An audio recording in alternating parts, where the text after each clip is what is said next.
Metro District Abuse in Colorado. Uh, this series is addressing the myths that have been um, published by the industry about metro districts. One of the biggest myths is metro district financing is the cheapest way to build houses. They can't build houses in Colorado, says the industry, unless you let them finance it through metro districts. This is the only way to have affordable housing, attainable housing, affordable housing. Metro district housing is cheaper than housing in non-metro districts. That's the myth. And it is a myth, as you'll see here through the documents and discussion. First of all, how do they express it? Here's a statement again from the industry published as part of their guest opinion letter published January 10th, 2022 in the Denver Gazette. They raise the question, should the costs associated with the necessary infrastructure be paid as the purchase price of a new home? They say if you did it that way, it would be much more expensive, tens of thousands of dollars or more. Well, first of all, that's an exaggeration. Here is an excerpt from a seminar put on by the same industry lobbyist group, one of their organization branches, the Special District Association, a trade and lobbyist organization for metro districts. And they say, just as the builders industry in Colorado says, we're talking $30,000 to $40,000. That's how much they say the cost of the home will go up. That's how much the cost of the infrastructure is per lot. And that's an industry figure that is true nationwide. So we're talking about $30,000 to $40,000. So the question is, how do we pay that $30,000 to $40,000? Let's start at the beginning. Raw land, nothing but rattlesnakes and prairie dogs and other critters. Developer buys the land, and there's a cost for that. Then the developer puts the pipes in the ground, paves the streets, builds the infrastructure, and he adds profit. So those three numbers, the cost of the land, the cost of the infrastructure, and profit. And that number is how much he charges the home builder for that lot. So your home builder, whether it's Richmond American or Toll Brothers, whoever it is, they pay the developer for that developed lot. And then they build a house on it.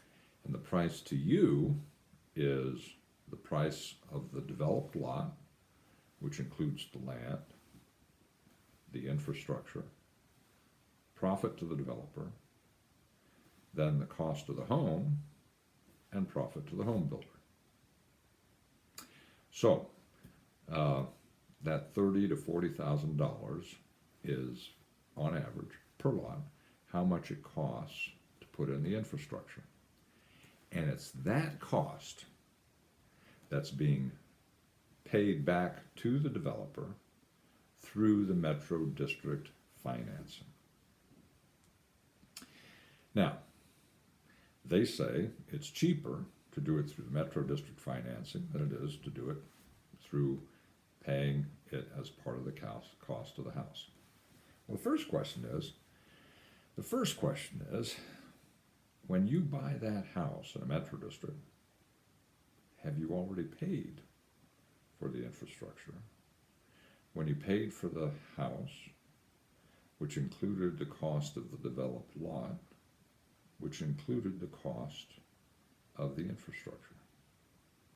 You would normally think that if that $30,000 to $40,000 is not included included in the cost of the developed lot and is being paid for through the Metro District financing, that the cost of your developed lot is going to be $30,000 to $40,000 cheaper than the cost of a developed lot in a non-Metro District. It's not. It's not. The developers are charging the home builders the market price, as much as they can get from the home builder for the developed lot. There's no discount in a Metro District. In our community, we said, okay, well, let's investigate this. Let's look at the numbers. Let's find out how much the developer paid. Let's find out how much the home builders paid the developer for the developed lot. And then we'll subtract out the cost of the infrastructure. We'll subtract out the cost of the land, and we'll see what's left over. And if there's any profit for the developer, if there's no profit, then okay, we owe them more money, which is necessary, which can be paid through the Metro Districts. So we did that. We had an IT person, we had an attorney, we had a business person, and we did a rigorous study of the data. We found out the cost of the land, we found out the cost of the infrastructure, and we found out, going lot by lot by lot by lot, how much the developer was paid for all of the lots in our community. And we published that study. And here's what we found.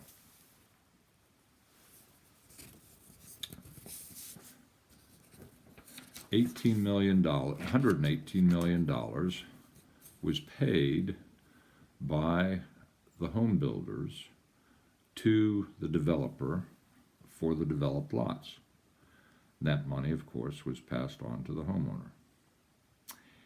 The cost of the infrastructure was $37.8 million, documented in the documents they filed with the city, and, interestingly, is roughly equivalent to $37,000 per lot, which is right in the range of the $30,000 to $40,000 per lot that the infrastructure would cost.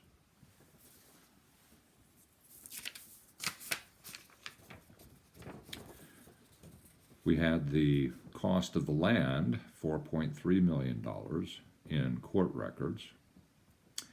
So we subtracted 37.8, the cost of the infrastructure, and the 4.3, the cost of the land, from the $118 million paid for all the lots.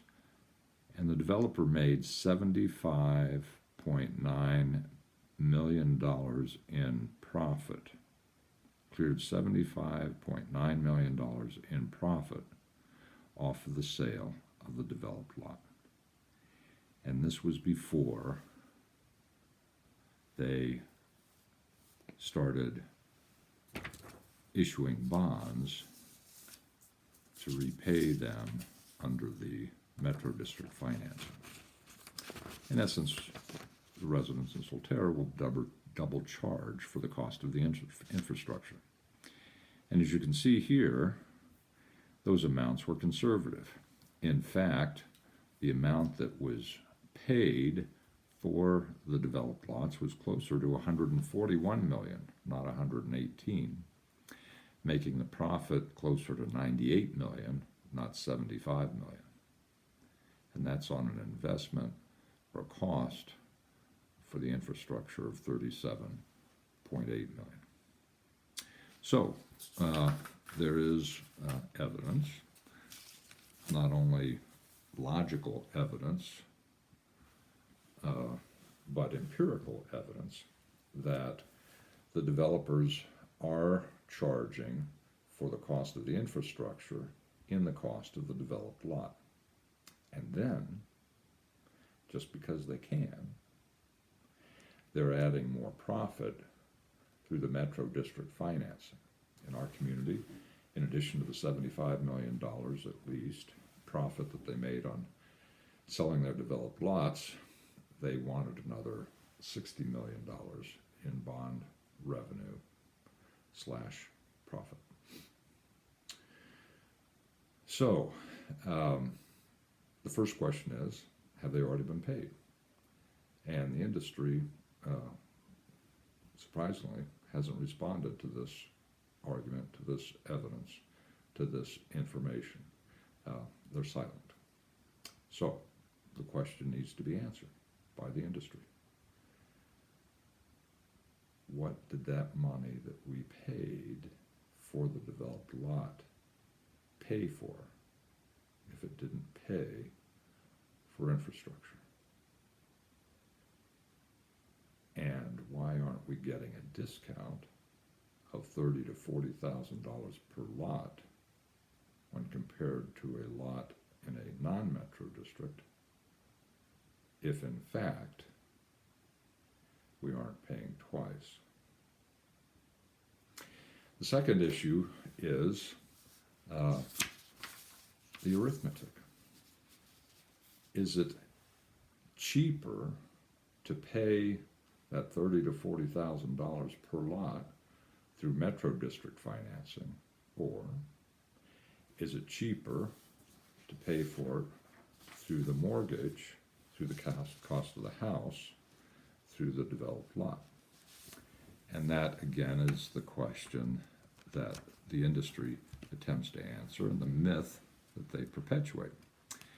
They say it would price homeowners out of the housing market because it would just be too much more money to pay for the house, and it would be too expensive to finance it through the cost of the house, through the mortgage.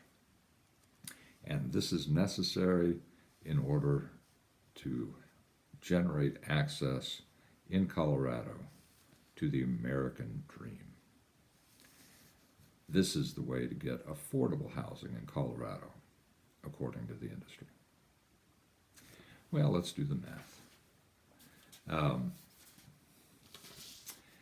In the metro districts, the developer starts with a loan. And here's an example from my community. And as I say, I've evaluated more than 50 metro districts, and there is something similar to this in virtually every metro district. The developer essentially loans money to the residents with interest, and here's an example of that agreement. In this case, the developer district, District 1, is agreeing to pay the developer's loans. And what's fun about these agreements is you can see it was signed by the same person on behalf of the developer and on behalf of the metro district, so-called representative of the residents. Same person entering into an agreement with himself to pay the developer's loan with interest. Then there's a second agreement among the resident districts agreeing to pay all the debts of the developer district. Again, loan plus interest, loan from the developer to the residents to pay the infrastructure costs. And the fun thing about this document, again, is that the same person signed for the developer district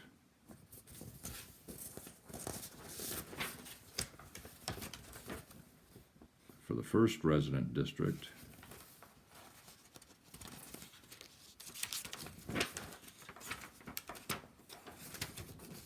and for the third resident and for the second resident district. So you have the developer entering into an agreement with himself that not only the residents will pay the costs of the developer, but will pay the costs of the developer district. How does this look like in the budget? Well, again, referring to our documents, I've seen the same numbers and similar budgets for districts throughout Colorado. Here is an example of the loan. Developer advances. The developer is advancing money to the district, ostensibly to pay for infrastructure costs. We don't get a breakdown of that. We don't get the detail on what the money was spent for, just this line item in the budget. Then you'll see, with respect to prior advances, there is a transfer from District 3, one of the resident tax-paying districts, to District 1. This is the budget for District 1, which is the developer district. You see, you have a transfer, money paid from the resident district to the developer district in this amount, which coincidentally is equal to the proceeds of the bond that was issued. So $12.7 million from the bond goes to District 3. District 3 pays it to District 1. And what does District 1 do with that money? They pay those bond proceeds from District 3, the residents, and they simply write a check to themselves for principal and interest on the developer advances. And here again is detail on the bond. Bond proceeds, the bond was sold by District 3, a debt by the residents. Here's how much they netted on the bond, and that money was then paid to the developer district, which they then paid themselves to compensate them for developer advances, which includes the principal and the interest.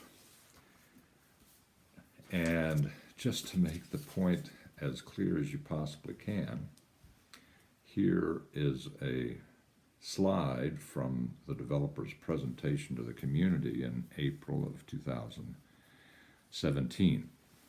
And they were explaining to us where the money went, follow the money, and why we owed them so much more money, and we needed to issue more bonds. Total amount of bond proceeds used to reimburse interest. Interest on what? Interest on the developer loan.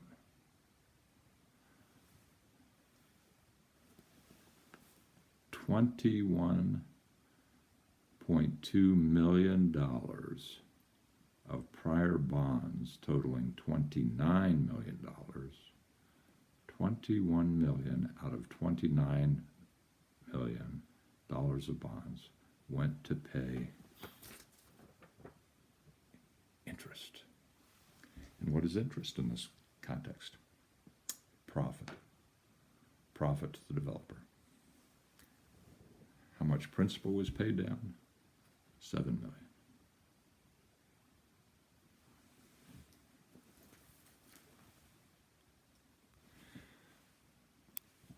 So what you have in metro districts is two layers of interest and two layers of loans. The first loan is from the developer to the residents with interest for the cost of the infrastructure. The second loan is the bond to pay off the loan plus interest. And the bond charges interest too. So you're paying interest through your bond payments on interest from the loan payments to the developer. And that's Metro District financing. 2 loans, 2 interest rates, interest on interest. There's no way you can do the arithmetic with those numbers and conclude that that way to finance at $30,000 to $40,000 in the cost of putting in infrastructure per lot is cheaper than including it in the cost of the developed lot and paying for it through your mortgage. I've lived in some jurisdictions, other states, where residents had a choice. You could pay that $30,000 to $40,000 in cash. You could finance it through a separate loan, 15 years at a much lower interest rate. Or you could pay for it, or part of it, through your mortgage. Any one of those ways is always going to be cheaper than 2 loans, 2 sets of interest, paying interest on interest. So, the myth is that this is the cheapest way to build housing in Colorado. This is affordable way to pay for housing in Colorado. And the truth of the matter is that just ain't right. And in fact, it's more expensive. Housing in metro districts is more expensive. It's not discounted. And then when you pay the taxes on top of the price, on top of the cost of the housing, as David McGoya's articles in the Denver Post demonstrated, you're paying anywhere from $2,000 to $3,000 to $4,000, $6,000 more in taxes to pay off metro district debt, which is paying off developer profits, than you are in a non-metro district. And keep in mind, in many districts, residents are paying close to or more than half of their taxes in paying off developer debt. You're not paying for schools, you're not paying for roads, you're not paying for fire, you're not paying for community programs, you're not paying for law enforcement. You're paying close to, if not more than half of your taxes for developer profits. And keep in mind, you have this industry that has developed around metro districts. We were paying, I think it was $10,000 to $15,000 a month to pay for the management company. You're paying for metro district attorneys. You're paying for metro district accountants. All of this to support a industry that is designed to do one simple thing: repay the developer $30,000 to $40,000 per lot. Metro district financing in Colorado is not affordable housing. It is the exact opposite of affordable housing, and is draining billions of dollars of wealth away from the state, in many cases draining it to sources outside of the state, and it does not benefit the community.